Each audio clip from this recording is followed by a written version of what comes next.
আমরা আওয়ামী লীগও দেখছি, বিএনপিও দেখছি, নাঙ্গলও দেখছি। ওর নতুন দরকার।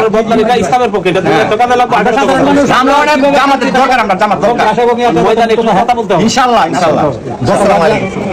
সাধারণ মানুষের মন্তব্য শুনুন যে আমরা আওয়ামী লীগও দেখেছি, বিএনপিকেও দেখেছি, নাঙ্গলও দেখেছি, এখন নতুন করে জামাত ইসলামকে দেখব।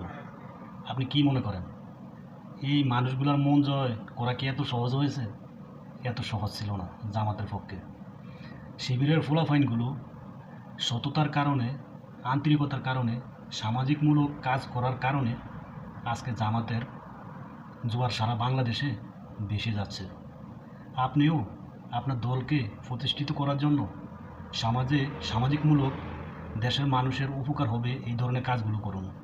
জোর করে কখনো সাধারণ মানুষের মন জয় করা সম্ভব নয়, যেটা শিবিরের ফলাফাইন ভালোবাসা দিয়ে জয় করে ফেলেছে।